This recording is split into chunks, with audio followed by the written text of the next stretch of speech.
मुरली अमृत की धारा है धारा, गीता ज्ञानामृत देने को ये संगम युग बनाया। ओम शांति।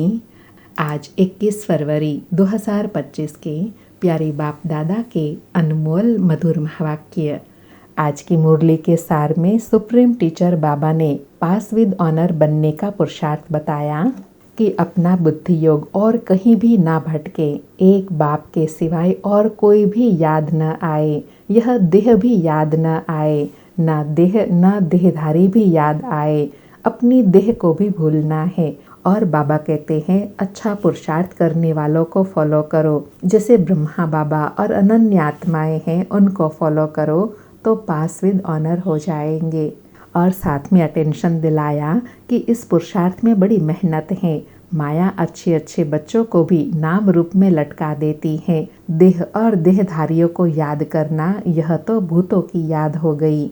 और आज बाबा ने गुह्य राज समझाया कि ब्रह्मा को 1000 भुजाओं वाला कहा जाता है और कोई देवी देवताओं को नहीं कहा जाता है, क्योंकि यह प्रजापिता ब्रह्मा की सारी वंशावली है। यह सिर्फ बाहों की बात नहीं है, यह है उनके सहयोगी बच्चों की निशानी। तो नशा दिलाते बाबा कहे अब तुम देखो प्रैक्टिकल में ब्रह्मा की भुजा बने हो। फिर कहा कि बच्चे ज्ञान की कितनी अथाह पॉइंट्स सुनते हैं, इतनी सब पॉइंट्स तो याद रह नहीं सकती, तंत सार बुद्धि में रह जाता है। तो बाबा कहे तंत सार कौन सा है? मन मना भव, अपने को आत्मा समझ एक बाप को याद करना। फिर धारणा के लिए कहा कि तुम्हारे में भी नंबरवार हैं जिनको ज्ञान योग दिव्य गुणों की धारणा होती है। बाबा कहे जो जितना धारणा करते हैं वह दूसरों को उतना अच्छी तरह समझा सकते हैं। इसमें बाबा कहे मियाँ मिट्ठू नहीं बनना है। बाबा कहे ऊंच पद प्राप्त करने आए हो तो पुरुषार्थ करना चाहिए, अपनी श्रेष्ठ तकदीर बनानी है। पुरुषार्थ करते रहो, सुस्त मत बनो। और लास्ट में फिर अटेंशन दिलाया कि यह शिव बाबा का भंडारा है। शिव बाबा के भंडारे में, बाबा के यज्ञ में तुम सर्विस करते हो। बाबा के पास सर्विस के लिए आए और सर्विस नहीं करें तो क्या पद पाएंगे। सुनते हैं प्यारे बाप दादा के अनमोल मधुर महावाक्य। आज बाबा कहे मीठे बच्चे, पास विद ऑनर होना है तो बुद्धि योग थोड़ा भी कहीं न भटके, एक बाप की याद रहे। देह को याद करने वाले ऊंच पद पा नहीं सकते। मीठे बच्चे, पास विद ऑनर होना है तो बुद्धि योग थोड़ा भी कहीं न भटके, एक बाप की याद रहे। देह को याद करने वाले ऊंच पद पा नहीं सकते। आज मुरली से प्रश्न है, सबसे ऊंची मंजिल कौन सी है? उत्तर में बाबा कहे आत्मा जीते जी मरकर एक बाप की बने और कोई याद न आए, देह अभिमान बिल्कुल छूट जाए, यही है ऊंची मंजिल। निरंतर देही अभिमानी अवस्था बन जाए, यह है बड़ी मंजिल। इसी से कर्मातीत अवस्था को प्राप्त करेंगे। आज मुरली में गीत बजा तो प्यार का सागर है। ओम शांति। अब यह गीत भी रॉन्ग है। प्यार के बदले होना चाहिए ज्ञान का सागर। प्यार का कोई लोटा नहीं होता, लोटा गंगा जल आदि का होता है। तो यह है भक्ति मार्ग की महिमा, यह है रॉन्ग और वह है राइट। बाबा कहते हैं वास्तव में ज्ञान सागर कहना यह है राइट। बाप पहले पहले तो ज्ञान का सागर है। बच्चों में थोड़ा भी ज्ञान है तो बहुत ऊंच पद प्राप्त करते हैं। बच्चे जानते हैं कि अब इस समय हम बरोबर चैतन्य दिलवाड़ा मंदिर के भांति हैं, अर्थात चैतन्य दिलवाड़ा मधुबन के परिवार के हैं। वह है जड़ दिलवाड़ा मंदिर और यह है चैतन्य दिलवाड़ा। यह भी वंडर है ना, जहाँ जड़ यादगार है वहाँ तुम चैतन्य आकर बैठे हो। परंतु मनुष्य कुछ समझते थोड़े ही है। आगे चलकर समझेंगे कि बरोबर यह तो गॉड फादरली यूनिवर्सिटी है, यहाँ भगवान पढ़ाते हैं। इससे बड़ी यूनिवर्सिटी कोई हो न सके। और यह भी समझेंगे कि यह तो बरोबर चैतन्य दिलवाड़ा मंदिर है। यह दिलवाड़ा मंदिर तुम्हारा एक्यूरेट यादगार है। बाबा कहे यह सब बातें अंत में समझेंगे जरूर। ऊपर छत में सूर्यवंशी चंद्रवंशी हैं, नीचे आदिदेव आदि देवी और बच्चे बैठे हैं। इनका नाम है ब्रह्मा, फिर सरस्वती है ब्रह्मा की बेटी। प्रजापिता ब्रह्मा है तो जरूर गोप गोपियाँ भी होंगे ना। वह है जड़ चित्र, जो पास्ट होकर गए हैं उन्हों के फिर चित्र बने हुए हैं। कोई मरता है तो जट उनका चित्र बना देते हैं। उनकी पोजीशन, बायोग्राफी का तो पता है नहीं। बाबा कहे शिव बाबा का चित्र बनाते हैं, लेकिन उनकी पोजीशन, उनकी बायोग्राफी का तो पता नहीं। ऑक्यूपेशन नहीं लिखे तो वह चित्र कोई काम का न रहे। मालूम पड़ता है फलाने ने यह कर्तव्य किया। अब यह जो देवताओं के मंदिर हैं, उन्हों की ऑक्यूपेशन, बायोग्राफी का किसी को पता नहीं है। बाबा ने एग्जाम्पल देकर समझाया कि किसी को समझो फोटो लगी हुई है, अगर फोटो के नीचे उनके बारे में नहीं बताया हुआ हो तो फोटो लगाने का कोई अर्थ नहीं। ऐसे बाबा कहते हैं शिव बाबा और देवी देवताओं का चित्र है, उनके चित्र के साथ उनकी बायोग्राफी होंगी तो समझ में आएगा कि वह क्या कर्तव्य करके गए। ऊंचते ऊंच शिव बाबा को कोई भी नहीं जानते। इस समय तुम बच्चे सबकी बायोग्राफी को जानते हो। मुख्य कौन कौन होकर गए हैं, जिन्हों को पूजते हैं। ऊंचते ऊंच है भगवान। शिवरात्रि भी मनाते हैं तो जरूर उनका अवतरण हुआ है, परंतु कब हुआ, उसने क्या आकर किया, यह किसी को भी पता नहीं है। शिव के आगे है ही ब्रह्मा, आदि देव और आदि देवी कौन है, उन्हों को इतनी भुजा क्यों दी है, क्योंकि वृद्धि तो होती है ना। प्रजापिता ब्रह्मा से कितनी वृद्धि होती है। ब्रह्मा के लिए ही कहते हैं 100 भुजाएं 1000 भुजाओं वाला। विष्णु व शंकर के लिए इतनी भुजाएं नहीं कहेंगे, ब्रह्मा के लिए क्यों कहते हैं। यह प्रजापिता ब्रह्मा की ही सारी वंशावली है ना। बाबा कहे और कोई देवी देवताओं को 1000 भुजा वाला नहीं दिखाते हैं, क्योंकि प्रजापिता ब्रह्मा की ही सारी वंशावली है। यह कोई बाहों की बात नहीं है। वह भल कहते हैं 1000 भुजाओं वाला ब्रह्मा, परंतु अर्थ थोड़े ही समझते हैं। अब तुम प्रैक्टिकल में देखो ब्रह्मा की कितनी भुजाएं हैं। यह है बेहद की भुजाएं। बाबा भुजाओं का भावार्थ बता रहे हैं कि भुजा अर्थात सहयोगी आत्माएं। प्रजापिता ब्रह्मा को तो यह सब मानते हैं, परंतु ऑक्यूपेशन को नहीं जानते। आत्मा की तो बाहें नहीं होती, बाहें शरीर की होती हैं। इतने करोड़ों आत्मा ब्रदर्स हैं तो उन्हों की भुजाएं कितनी हुई। परंतु पहले जब कोई पूरी रीति ज्ञान को समझ जाए, तब बाद में यह बातें सुनानी है। बाबा कहे यह ज्ञान की गुह्य गुह्य बातें जब ज्ञान में निश्चय हो जाए, ज्ञान की गहराई में जाए, तब ऐसी बातें समझानी है। पहली मुख्य बात है, एक बाप कहते हैं मुझे याद करो, और दूसरा वर्षे को याद करो। फिर ज्ञान का सागर भी गाया हुआ है। कितनी अथाह पॉइंट्स सुनाते हैं। इतनी सब पॉइंट्स तो याद रह न सके। तंत अर्थात सार बुद्धि में रह जाता है, पिछाड़ी में तंत सार हो जाता है मन मना भाव। ज्ञान का सागर श्री कृष्ण को नहीं कहेंगे, वह तो है रचता। रचता एक ही बाप है। बाप ही आकर सबको वर्षा देंगे, घर ले जाएंगे। बाप का तथा आत्माओं का घर है ही साइलेंस होम। विष्णुपुरी को बाप का घर नहीं कहेंगे, घर में मूल वतन जहाँ आत्माएं रहती हैं। यह सब बातें सेंसिबल बच्चे ही धारण कर सकते हैं। इतना सारा ज्ञान कोई के बुद्धि में याद रह न सके, न इतने कागज लिख सकते हैं। यह मुरलिया भी सबकी सब इकट्ठी करते जाए तो इस सारे हॉल से भी जास्ती हो जाए। तो बाबा कहे मूल बात है ज्ञान को समझना, धारण करना। बाकी किताबें और प्रिंट आदि तो बहुत हो जाता है। ऊंच पढ़ाई में भी कितने ढेर किताब होते हैं। इम्तहान पास कर लिया, फिर तंत अर्थात सार बुद्धि में बैठ जाता है। बैरिस्टर का इम्तहान पास कर लिया, एक जन्म लिया, अल्पकाल सुख मिल जाता है। वह है विनाशी कमाई। तुमको यह बाप अविनाशी कमाई कराते हैं भविष्य के लिए। बाकी जो भी गुरु गोसाई आदि हैं, वह सब विनाशी कमाई कराते हैं। विनाश के नजदीक आते जाते हैं, कमाई कम होती जाती है। तुम कहेंगे कमाई तो बढ़ती जाती है, परंतु नहीं, यह तो सब खत्म हो जाना है। बाबा ने कितना गुह्य राज समझाया कि जैसे विनाश के नजदीक आते जाएंगे उतनी सब कमाइयां समाप्त होती जाएंगी, बढ़ती नहीं है, घटती है। बाबा कहे आगे राजाओं आदि की कमाई चलती थी, अभी तो वे भी नहीं है। तुम्हारी कमाई तो कितना समय चलती है। तुम जानते हो यह बना बनाया ड्रामा है जिसको दुनिया में कोई नहीं जानते। तुम्हारे में भी नंबरवार है जिनको धारणा होती है, कोई तो बिल्कुल कुछ भी समझ नहीं सकते हैं। कोई कहते हैं हम मित्र संबंधियों आदि को समझाते हैं, वह भी तो अल्पकाल हुआ ना। औरों को प्रदर्शनी आदि क्यों नहीं समझाते, पूरी धारणा नहीं है।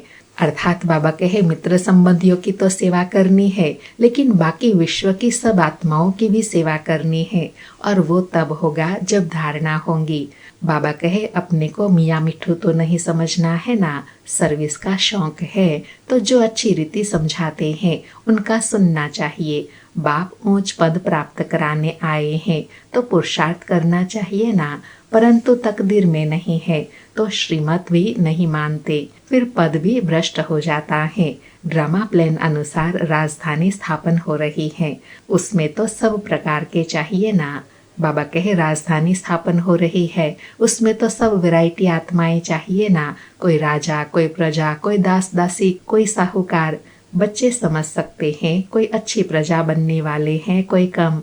बाप कहते हैं हम तुमको राजयोग सिखलाने आया हूँ। दिलवाड़ा मंदिर में राजाओं के चित्र है ना, जो पूज्य बनते हैं वही फिर पुजारी बनते हैं। राजा रानी का मर्तबा तो ऊंच है ना, फिर वाम मार्ग में आते हैं तब भी राजाई अथवा बड़े बड़े साहूकार तो है। जगन्नाथ के मंदिर में सबको ताज दिखाया है, प्रजा को तो ताज नहीं होगा। ताज वाले राजाएं भी विकार में दिखाते हैं। सुख संपत्ति तो उन्हों को बहुत होंगी, संपत्ति कम जास्ती तो होती है। हीरे के महल और चांदी के महलों में फर्क तो होता है। तो बाप बच्चों को कहेंगे अच्छा पुरुषार्थ कर ऊंच पद पाओ। राजाओं को सुख जास्ती होता है, वहाँ सतयुग में सब सुखी होते हैं। जैसे यहाँ सबको दुख है, बीमारी आदि तो सबको होती ही है, वहाँ सतयुग में सुख ही सुख है, फिर भी मर्तबा तो नंबरवार है। बाबा ने फिर एग्जाम्पल देकर समझाया कि सतयुग में सब सुखी होते हैं, लेकिन फिर भी मर्तबा तो होता है ना। जैसे यहाँ कलयुग में दुखी है तो भी हर एक का अलग अलग स्टेटस है। बाप सदैव कहते हैं पुरुषार्थ करते रहो, सुस्त मत बनो। पुरुषार्थ से समझा जाता है ड्रामा अनुसार इनकी सदगति इस प्रकार की इतनी ही होती है। अंडरलाइन बाबा कहे पुरुषार्थ से समझा जाता है ड्रामा अनुसार इनकी सदगति इस प्रकार इतनी ही होती है। अपनी सदगति के लिए श्रीमत पर चलना है। टीचर की मत पर स्टूडेंट न चले तो कोई काम के नहीं। नंबरवार पुरुषार्थ अनुसार तो सब हैं। अगर कोई कहते हैं कि हम यह नहीं कर सकेंगे तो बाकी क्या सीखेंगे।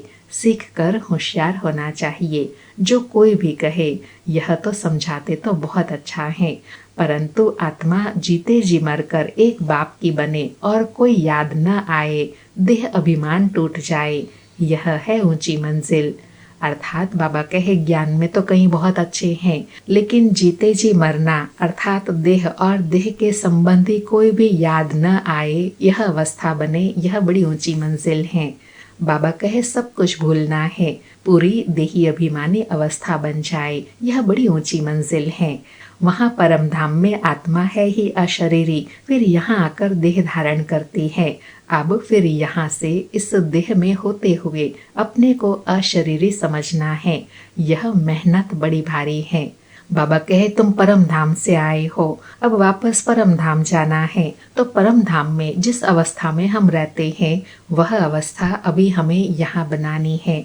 तो बाबा कहे यह बड़ी मेहनत है। अपने को आत्मा समझ कर मातित अवस्था में रहना है। सर्प को भी अकल है ना, पुरानी खाल छोड़ देते हैं तो तुमको देह अभिमान से कितना निकलना है। मूल वतन में तो तुम हो ही देही अभिमानी, यहाँ देह में होते अपने को आत्मा समझना है।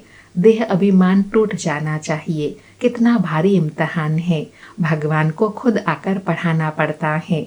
ऐसे और कोई कह न सके कि देह के सब संबंध छोड़ मेरे बनो, अपने को निराकार आत्मा समझो, कोई भी चीज का भान न रहे। माया एक दो की देह में बहुत फंसाती है, इसलिए इस साकार को भी याद नहीं करना है। बाप कहते हैं तुमको तो अपनी देह को भी भूलना है, एक निराकार बाप को याद करना है, इसमें बहुत मेहनत है। आज बाबा बार बार और विशेष सूक्ष्म पुरुषार्थ पर अटेंशन दिला रहे हैं कि देह को भूलना, देह से न्यारा होना व अपनी ओरिजिनल विदेही अवस्था बनाना, यह है विशेष पुरुषार्थ।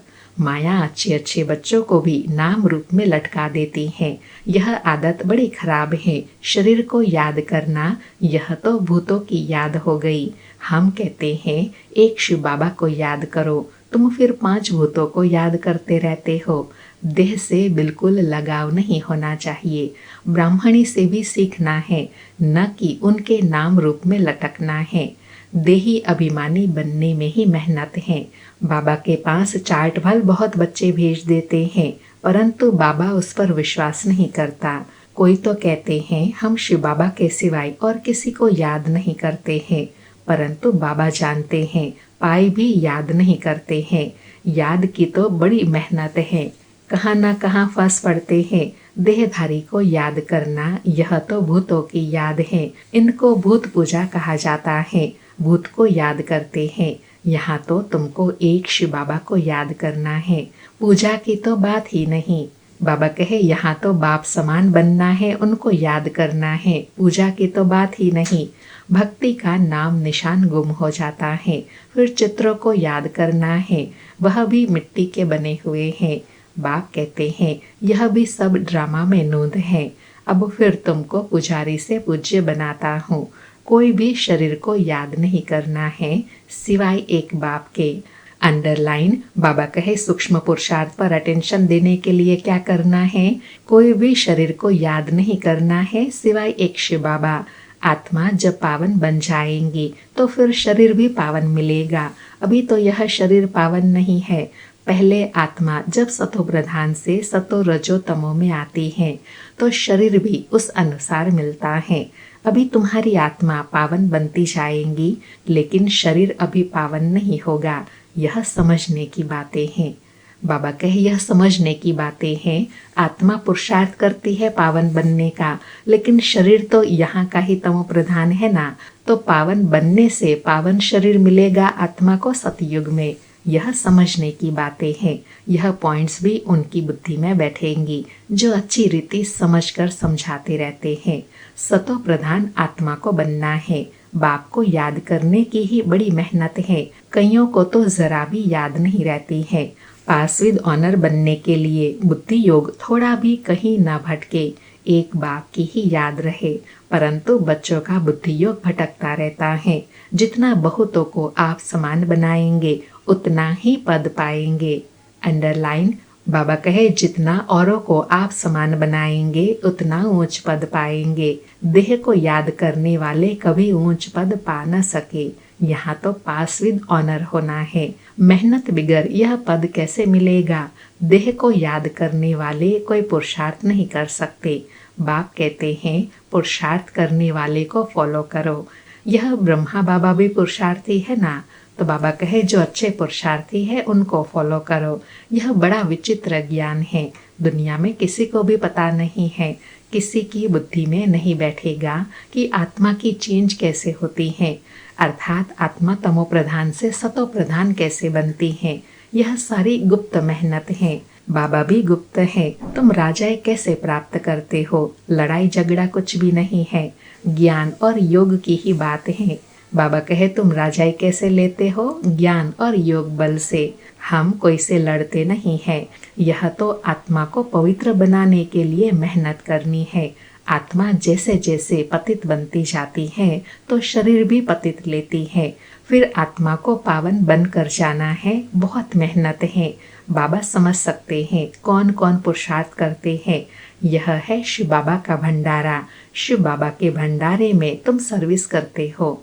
सर्विस नहीं करेंगे तो पाए पैसे का पद जाकर पाएंगे। बाप के पास सर्विस के लिए आए और सर्विस नहीं की तो क्या पद मिलेगा?